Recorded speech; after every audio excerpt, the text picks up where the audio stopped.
The journey of church planting is one of the most difficult things that we have ever done. But watching the faithfulness of God, watching people find their identity, building relationships with our community and starting to see those people who are outside of the church, start to see them build relationship with the church. You know, the reward of the hard work that it is to plant a church is so worth it. When I was little, I went to Sunday school. That was generally the thing that you did at my age. And I went through Sunday school. As I got into high school, a teacher talked me out of my faith. And I basically decided that if I couldn't prove that God existed, then he didn't. And so then I went through university into a corporate career and started to climb the corporate ladder. And 15 years into that career, I then met Phil.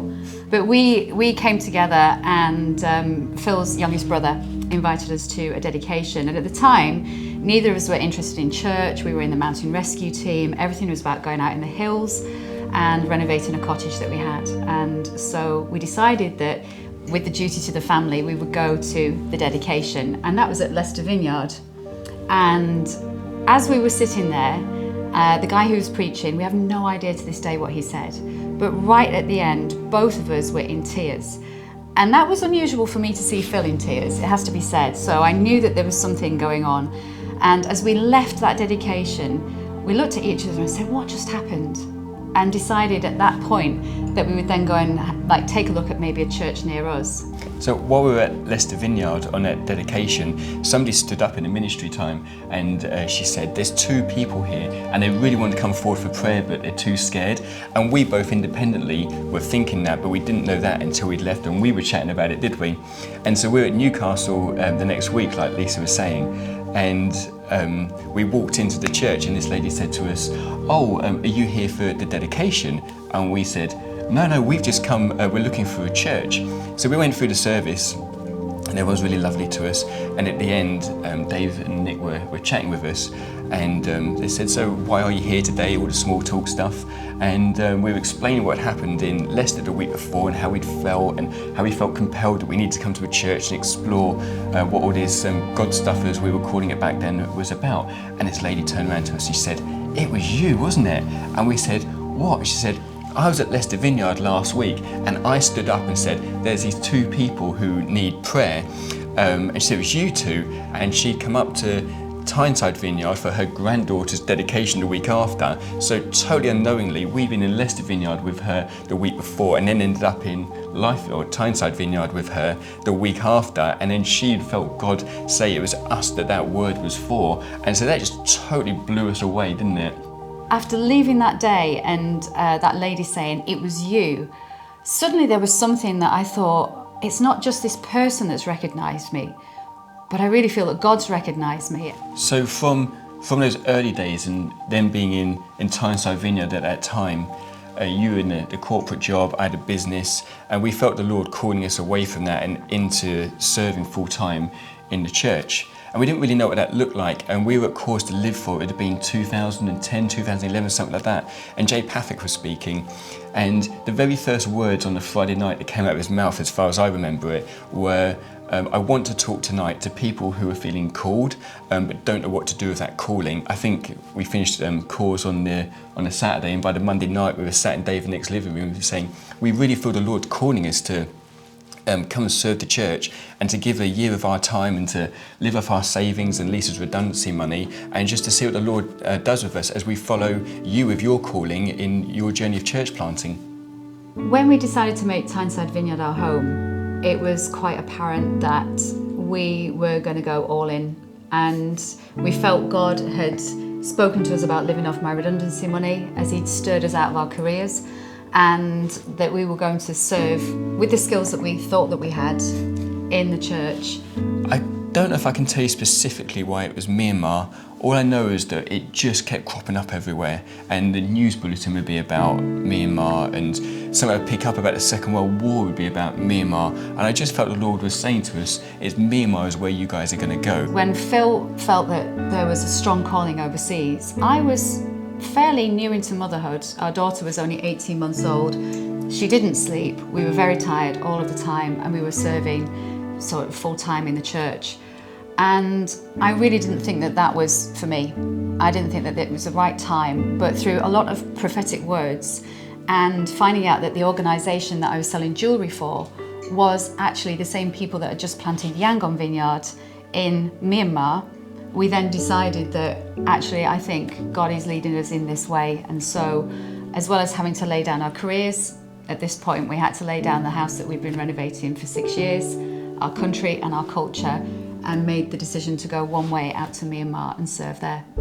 And so when we arrived, there was, I think, one local staff, and what we're really passionate about was training and equipping our local staff to go out onto the ground and to start these community centres and start these churches. We went with very little money, and we went with the blessing and the prayer of a lot of people. And so with that in mind, we took that step. Elsie was only 2.5. We had no idea how she was going to get into school. And so within the first 6 weeks, we'd been taken around the slum areas. A lady came to Yangon Vineyard and she said, "What are you guys doing here?" And we explained what we were doing and that we were looking for somewhere to school Elsie. And she said, "Oh, come to my school," which we knew was an international school and we couldn't afford. And through that, she said, "As long as you are doing God's work, I will provide a space for Elsie." Yeah, it was just one of the hardest places to work in those slums, wasn't it, with the effect that the poverty had on the families and the children, the times that we were stopped by the police on the side of the road, and there's so many stories we've got of problems we had, but just amazing watching how Jesus looked after us out there, how he provided for us, and the impact that we were able to have on our local staff, which in turn had on those multiple communities that were getting built in those slum areas. For the 3 years, we trained 35 staff up. There was 8 church plants around the outskirts of Yangon. There was the main church, Yangon Vineyard, in the middle, with just some incredible things going on in such awful, awful poverty. So as we got to the end of our second year in Myanmar, we just started to feel an unease that there was transition coming, but we didn't know what that looked like. And so we spoke to Lisa and Soren, didn't we? And we said, look, we think that the Lord is doing something with us, but we don't really know what that is at the moment. And as we came out of that, we fasted for 21 days, didn't we? And again, we didn't feel the Lord in that 21 days speak to us about any sort of movement. And it was the day after we'd finished the fast, wasn't it? And it was early in the morning, and Lisa was in the bathroom having a wash. And she came out the bathroom all of a sudden and she went, "Phil, the Lord's called us to plant a church in Darlington. He's just given me the word Darlington." And as I opened my mouth, church plant in Darlington came out. She said, "What do you think?" And normally we and we are with each other and, "Oh, let's sit and pray." And I just said, "Yeah, that feels right." It really feels comfortable that this is what the Lord is speaking to us about. So when we realised that we were going to plant a church, I think we did everything to not plant the church. But we approached the process, went through the discernment process, fully believing, I think, that we would kind of get through half of it and then realise church planting wasn't for us. And as we went through the process, at each step, there was confirmation and there was encouragement and there were people speaking into our lives, and the ones that were praying were giving us words that actually then brought all of that together. We resigned ourselves to the fact that we were going to plant a church and it was going to be in Darlington.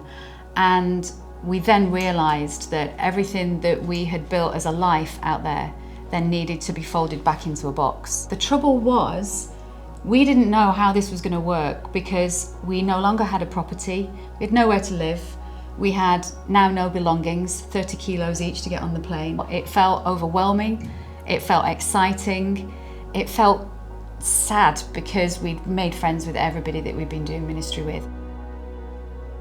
And so this email came from a couple who was a retired Baptist minister, had been around the vineyard with his wife for a long time, and they'd said, we've got a house on the market in Darlington, we feel that we need to be part of a vineyard church, and we were about to move cities to be part of a vineyard church, but if you guys are really coming, we would love to be part of Darlington Vineyard. So we arrived back December 2018 from Myanmar, and it was great that as we were getting ready to move from York where my parents lived and we'd housed ourselves into Darlington, knowing that there were people wanting to stay in Darlington as we planted the churches, because we were like, Lord, where are they going to come from? And then before we even got here, knowing there were people here was almost like a comfort blanket for us to some extent, that the Lord was doing stuff behind the scenes already. We felt the Lord say the same thing, that as we plant this church, that we plant it full time. And you know, we've always done things through faith and obedience, and we were looking for someone to hold a brunch meeting. And so we were wandering through Darlington, getting to know it a little bit, and this would have been the May just before we planted in the June, and we walked past the Mercure Hotel, and we didn't even know it existed. So we wandered in, the events manager was free, and she was walking us through the ballroom, wasn't she? She said, oh, this will be far too big for what you need for a brunch meeting. And we both felt the Lord say, you book this for Sundays and I'll fill it. So we booked this at £1,000 a month before we'd even planted the church for September the 15th, sort of 3-4 months down the line. Committed to this £1,000 a month. We had no money in the bank whatsoever, but we just felt the Lord saying, look, this is the thing to do. This is going to bring people in. And so we went through that month of prayer, all the prophetic words that were given at that time. We started to meet as a small group on a Thursday evening as we went to July and August. We did walks, we did barbecues. Our next door neighbours thought we were crazy. They came to our opening barbecue, and there was 35 people or so in our barbecue, weren't they? And they said to us, how do you know all these people? We don't know any of them.